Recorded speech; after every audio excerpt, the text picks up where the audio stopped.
Hey, I'm William, I live in New Zealand and I just turned 21 years old. We didn't really know where we wanted to go, but about a year ago I watched this show and it was called Shogun. So join me on this trip.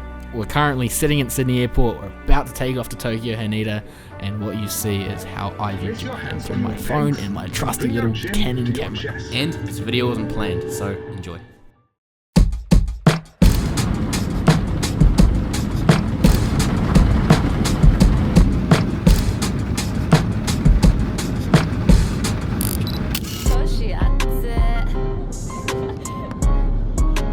Journey from New Zealand comes to an end. We're finally in Japan. It's August 14th, 2024.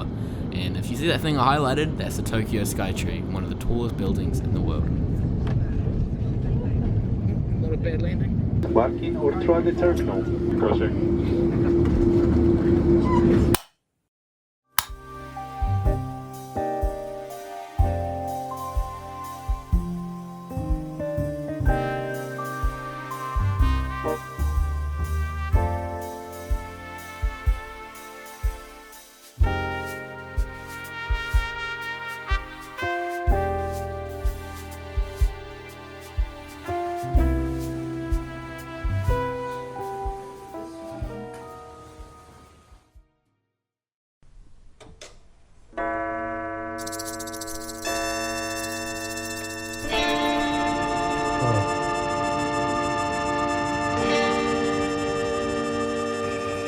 So imagine this, you knew Japan was going to be hot, but holy fuck, it was a sauna. So this is our first day here. We're just trying to figure out how to do things, where to go, how to use trains. So Ria had her friend Subu, who's from Tokyo, so she kind of showed us around and showed us how to use trains with our phones and everything. So that was really good. There's lots of people. Yeah. It's better.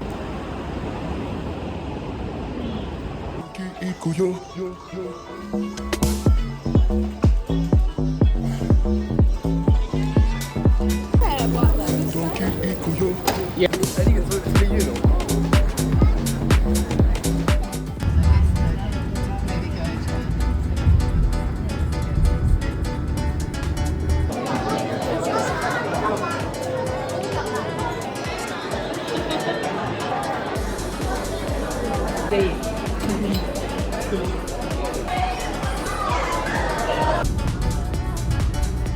I have no idea what this guy was thinking. The lane was about as wide as the bus and we were halfway in it, so this guy was a bit crazy, but he managed to make it work. Props to this bus driver, he knew what he was doing. I was certainly impressed.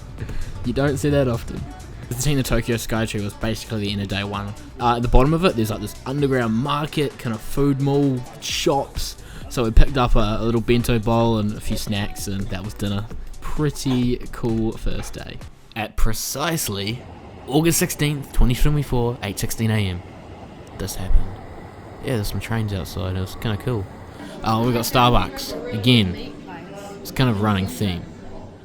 And we went to this vegetarian place, Ria's vegetarian, and it was actually pretty fire. Was I supposed to work?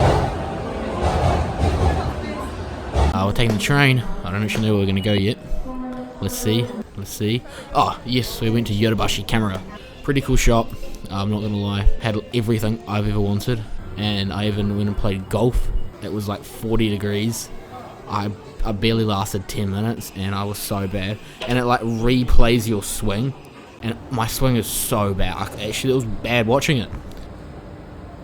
This is Sushi Train. Not going to lie. It was better in Sydney. But it was a cool experience. And then Macca's in Japan, yeah. It was mid. This was pretty mid. And it's the end of the day 2 or something. Pretty hot. You can see by the camera lens how foggy it is.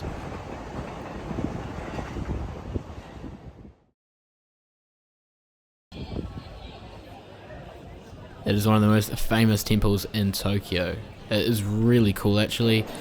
Beautiful, and it was a great day to visit, but god damn it was hot. Now this is Team Labs. You know what this is. You've seen this online. This is where you enter, and then it goes through some pretty cool graphics. So it actually felt pretty surreal in there, but it's a weird experience. You got to go there yourself. Especially this room, it was actually you could have a lot of fun on some different things here. That is for sure. And there's this crystal ballroom, you know, I'm a witch. Alright, so I'm on my own here. I've decided I wanted to go buy a watch, so I did a little solo adventure, and we're just heading out on the train from our hotel, and this is what I got up to. Come with me.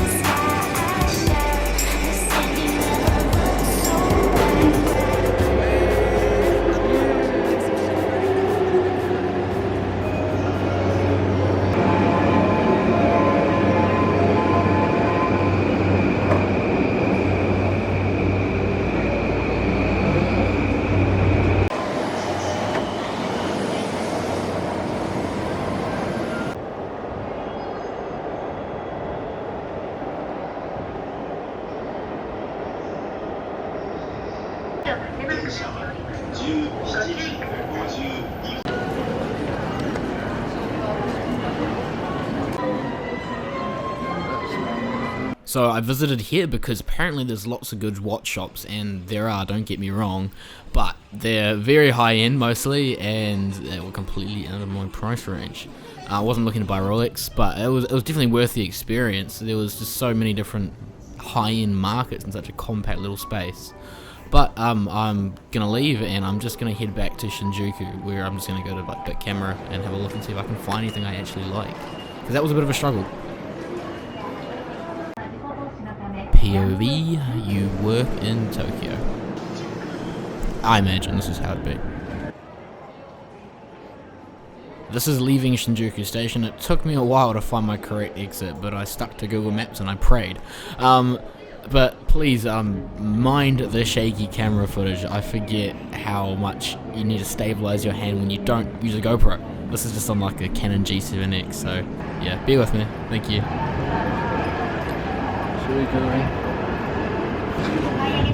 So I spent like fully 10-15 minutes just lost in this Yodobashi camera because I couldn't find the watches for the life of me.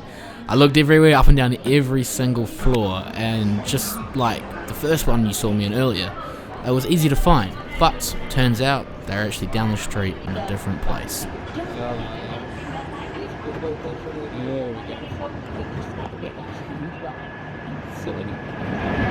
Silly me.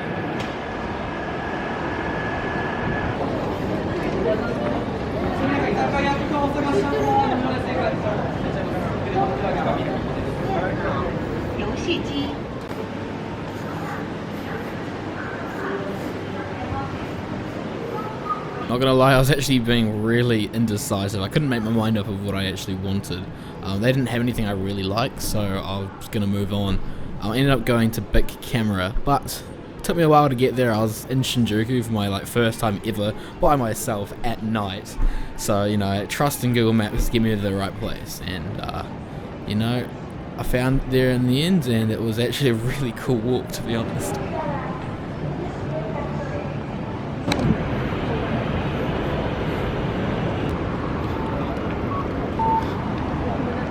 That is where I am going.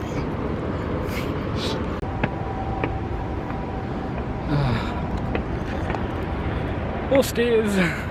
Going to Bic Camera now. Didn't find anything in Yodobashi. Didn't really like anything they had there. So yeah, hopefully I find something at Bic.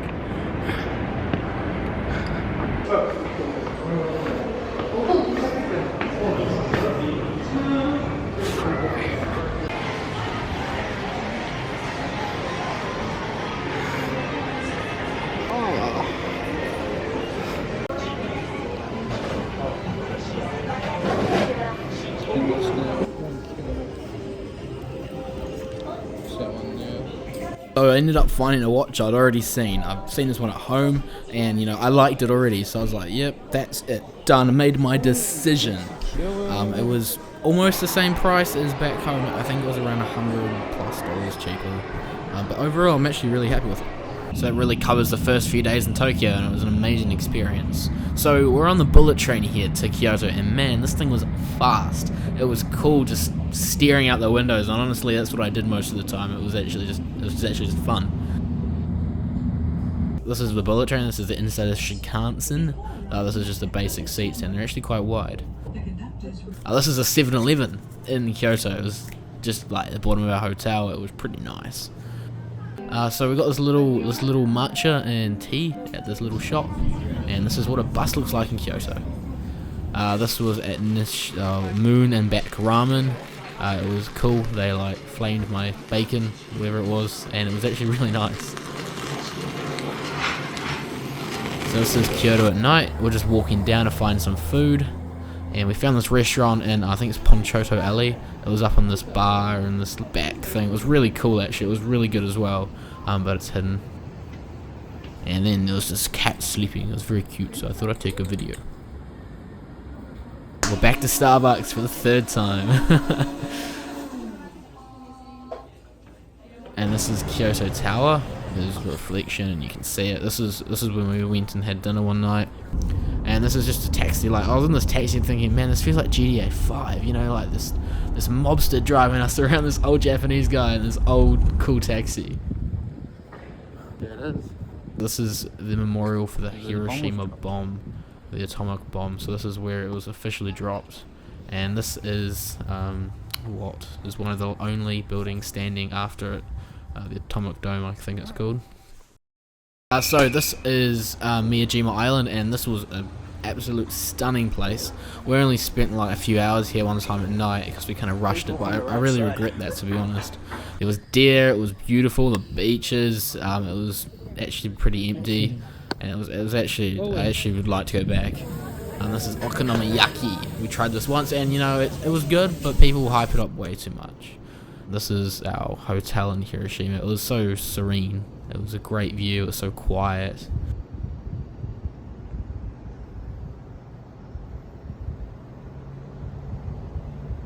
That's basically what I got up to in Japan, and that is the first A380 I've ever seen. That's why I filmed it. So yeah, that was the trip. This is us. We're heading off at Narita Airport, having our final meal. And you know, in true my fashion, I spilt the fucking drink. Thanks for following along with this video, and I hope you enjoyed it, because it's been edited for about a year. I've sat on it for a while. Follow along, and I'm about to post some China content. I'm going to China in 2 weeks, so stay tuned. Thanks.